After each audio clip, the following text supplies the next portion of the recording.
Grégoire Kayibanda wordt hoofdredacteur van het missieblad Kinyamateka. Hij maakt er een politiek instrument van dat zijn volksgenoten uit hun slaap moet wekken. Et il l'a fait de façon vraiment magistrale. Quand il a été nommé, mais il y avait 1200, 1300 abonnés. Et moins d'une année après, il y en avait 20 000 abonnés. Et chaque numéro de Kinyamateka était lu par, de A jusqu'à Z, même les réclames, étaient lus par au moins 20 lecteurs. Dans chaque numéro du Kinyamateka, Grégoire Kayibanda avait un bel article. Et c'est là qu'il distillait goutte par goutte la démocratie. De jonge Hutu-beweging krijgt er een belangrijke bondgenoot bij wanneer de Zwitser André Pérodin tot bisschop wordt gewijd. Anders dan zijn voorgangers zal Pérodin zich openlijk uitspreken voor de Hutu-emancipatie. De Tutsi-elite voelt het keren van de wind. De anders zo volgzame Mwami Mutara en zijn entourage beginnen eisen te stellen. Een groepje Hutu-intellectuelen voelt zich nu sterk genoeg om een lange brief tot de gouverneur te richten. De tekst eist de emancipatie van de Hutu en stipt aan dat het niet alleen om een sociale, maar ook om een raciale kwestie gaat. Hun opstel raakt bekend als het Bahutu-manifest. Bij de 9 ondertekenaars is ook weer Grégoire Kayibanda. Kayibanda's beschermheren zorgen kort daarna voor nieuwe reispapieren. Grégoire zal in België stage lopen bij een ACV-krant. En nadien krijgt hij een baan in het missiepaviljoen op Expo 58. Hij ontmoet er onder andere zijn vroegere mentor. Pour moi, Grégoire Kayibanda n'avait pas évolué, n'avait pas changé sa position.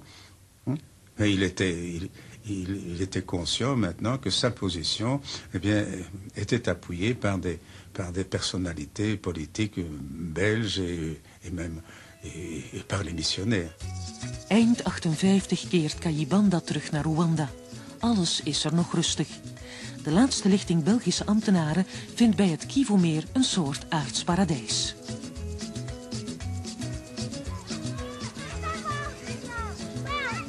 Toen wij daar op het einde van 58 aangekomen zijn in Kibuye, was er weinig te merken van een spanning tussen de Hutus en de Batutsis. Dat manifest, daar werd over gesproken, dat was bekend, maar dat maakte geen deel uit van de dagelijkse gesprekken van de bevolking. Wij hebben daar een streek gevonden, een gewest gevonden, dat volledig kalm was, dat volledig rustig was en waar de mensen in goede verstandhouding leven.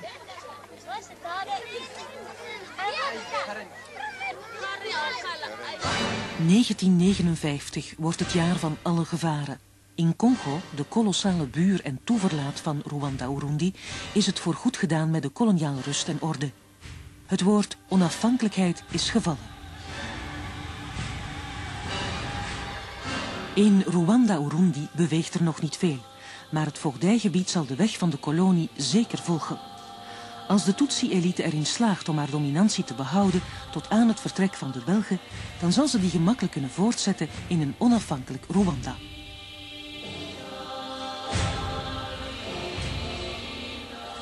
Mwami Mutara en zijn hof beginnen alles te saboteren wat op sociale hervormingen lijkt.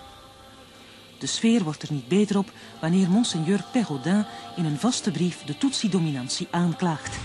Het oude verbond tussen de Tutsi en de missies is definitief opgezegd. Op 24 juli 1959 vliegt Mwami Mutara naar Bujumbura, de hoofdstad van Burundi en van het hele voogdijgebied. Hij heeft er een afspraak met een Belgische arts.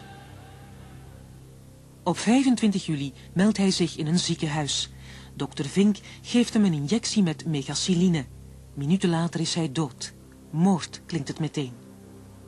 Dus onmiddellijk werd dat gerucht verspreid. Ja, de mami, we hebben die nog gezien in goede gezondheid.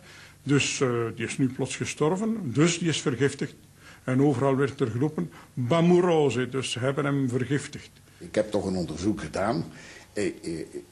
De medicamenten die zijn toch onderzocht geweest. Wij weten dat hij ziek was. Hij is trouwens precies naar dokter Drinken gekomen omdat hij zich ziek voelde, omdat hij zich niet goed voelde. Hij was al een tijd in behandeling, dus ten tweede, hij was niet zo jong meer. Het is niet zo abnormaal dat hij gestorven is. Hij is gestorven in feite in gevolge een antibiotica met vertraging, die hij ingenomen heeft en daaraan is hij gestorven.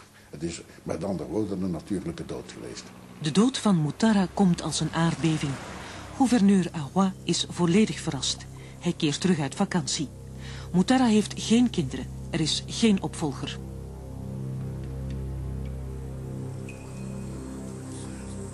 De Mwami krijgt een kerkelijke begrafenis in zijn woonplaats Nyanza, een Tutsi-burcht. De spanning is te snijden.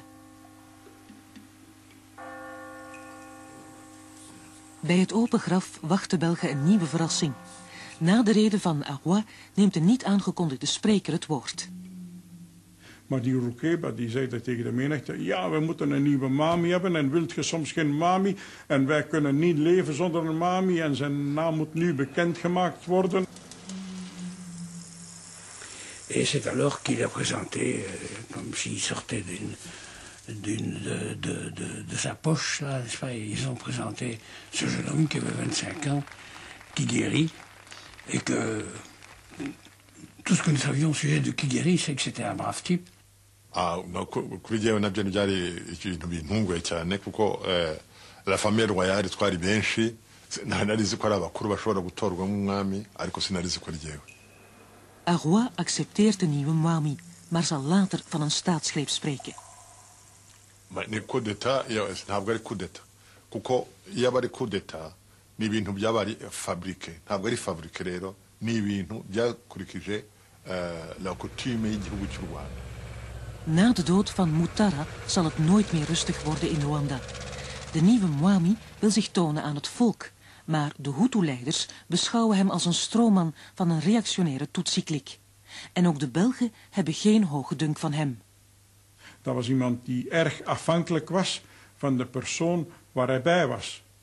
En dus zodra die Mwami geworden is en dus helemaal opgeslokt in dat systeem, ja, dan moest hij luisteren naar wat die mensen zeiden. En die had daar geen eigen gedachte in. Met Moutarra is een heel tijdperk verdwenen.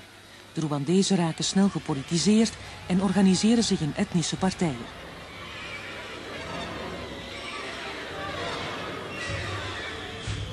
Grégoire Kayibanda plukt nu de vruchten van zijn werk als journalist en sociaal werker. Op bijna alle heuvels sluiten de Hutu zich aan bij zijn partij, de Parmi Hutu.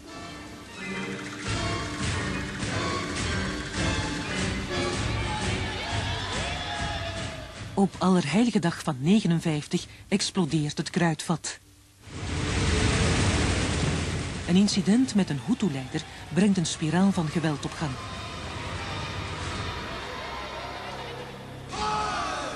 Er zijn daar afslachtingen gebeurd, moorden gebeurd, honderden hutten die afgebrand werden. Honderden mensen verwond, gedood. En ik herinner me in het begin, daar zeggen ze, dan vroeg ik, maar hoe komt het toch dat je die hutten afstrookt? Aan sommige mensen. Ja, pater, we hebben dat allemaal voor niks moeten opbouwen. We hebben het allemaal afgebrand. En nu hebben een koeien hebben de poten afgekapt. Nu beginnen zij, gelijk wij, aan nul. En sommige paters in de kerk preekten. En 's andere daags, als het zo gebrand was, gingen de Hutus de hutten terug helpen opbouwen. Als christen. Op vele plaatsen zijn de Tutsi niet meer welkom. De eerste vluchtelingenstromen komen op gang.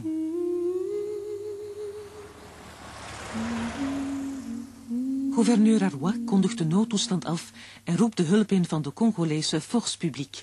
Aan het hoofd staat kolonel Guy Logiste, 47 jaar oud, een ancien van